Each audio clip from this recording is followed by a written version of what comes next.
Hey there, hobby homesteaders. Welcome back to Peaks Peak. Today, it's time for a garden update. Show you guys how the corn's doing, how the beans are doing, and we're gonna go back and fix a few things where we missed a few holes in our fabric. So we're gonna fill in a couple rows we didn't finish planting, and then we are going to start the next wave of crops over in the bean patch over there, because we only planted a few rows over there, and we wanted to kind of let those beans and come in waves, and we're going to plant a little bit more corn over there too. So I may plant about 4 more rows tonight to kind of get that to progress a little further. We are really happy with how this has worked out. Our little critter netting that we put around this has kept the chickens out of it, so they've all sprouted up real good, and so we're excited that that worked. As far as the fabric goes, it's staying put.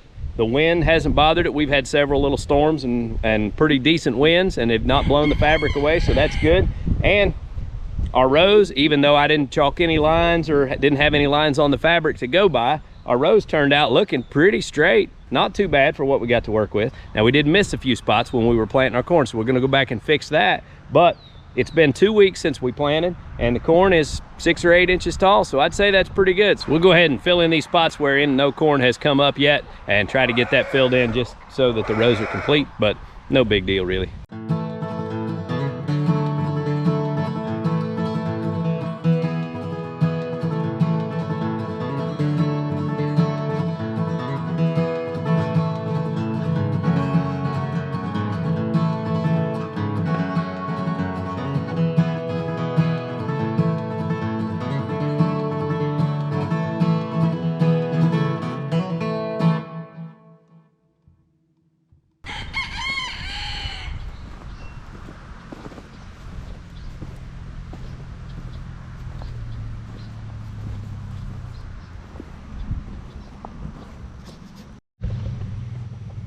So far, so good. I like it. All right, guys, we're over here at the bean patch where we got our 4 rows of beans. I'll take you down through here and show you how well they're growing. They're not doing too bad. This side didn't come up with the same percentage as the corn did. We've got, you know, a few spots here and there where actually I think they came up, but for whatever reason they didn't leaf out very well. I don't know if bugs or something might be eating on them. The chickens have stayed out of it pretty good, so we're glad about that. Now, what I plan to do this time is plant 4 rows of corn over here in between the beans, and then I'll start my next wave of beans on the other side of that, and I'll plant 4 more rows of beans, and that should work out pretty well. So we'll go ahead and get in there, and we'll put in 4 rows of corn, and we'll put in 4 more rows of beans. Now, I'm also going to show you my method for using the torch to put the holes in the plastic, because it worked out pretty well. Some of you may want to try this. I think it's going to save me a whole lot of work in taking weeds out of the garden this year, which anything that saves me work, I'm all for it. This little torch here, handy as a pocket on a shirt, but it's great for this because it just melts a little hole in the plastic. You can also cut your plastic at the end of the rows with it. When I got to the end of the rows, I just laid it down on the ground, took the torch and went across it and cut it, and then I used it to put these holes in it, so I'll show you that real quick.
I am going to go ahead and start the next 4 rows right here, and then that should leave us enough to do 1 more wave so that we can keep gathering beans and corn just a little bit later in the year. So hopefully the weather works out. We are forecasted to get a good rain tonight, which will be great for what we're planning today. And we've got good weather this week, gonna have a few sunny days and then a couple more days of some rain. So should be a good time to be getting this in the ground. I'm not a huge follower of the Farmer's Almanac, but the Farmer's Almanac said to plant the 6th through the 8th, I believe. So we'll find out if that means anything.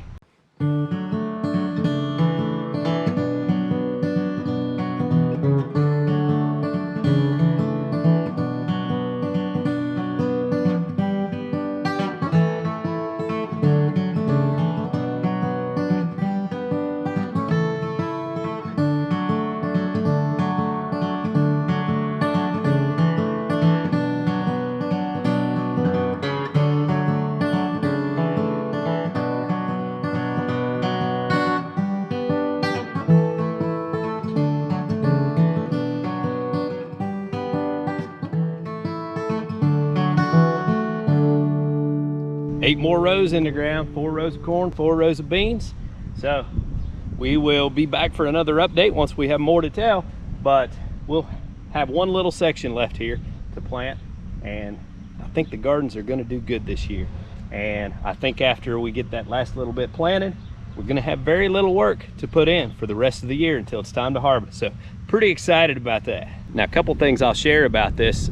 First of all, we had a yard sale the other day, and I had several people walking over and looking at the garden and then asking questions about it because they'd never seen it done this way before. I think they thought we were a little bit crazy, but they could see the corn coming up, the beans coming up, and so, you know, they could tell it's probably gonna work out pretty good.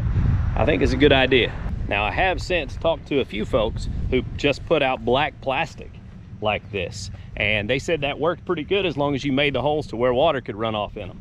I don't know about that. I wanted to make sure mine get plenty of water, so I felt like the weed fabric probably was the way to go. And I think if I did it again, I would do it just the same way. Now, one of the things that I have learned after seeing these come up is that it is important to get your seed in the center of the hole. So I'm trying to make the holes about 2.5 inches round when I melt the hole in the plastic. Gives enough room for us to have a target so that the seed will make it out. So when the plant starts to sprout, it will actually come out of the hole, because if it doesn't, it's gonna get smothered out by the weed barrier. That's what the weed barrier is for. But all in all, I feel like we had a pretty good success rate with that, especially just trying to figure the process out this year. So I think it's gonna work out well. So guys, I hope you enjoyed this update on the garden. Stick with us and we'll be giving you more updates and sharing with you some of the crazy ideas that we have to try. I appreciate y'all watching. Y'all have a good day.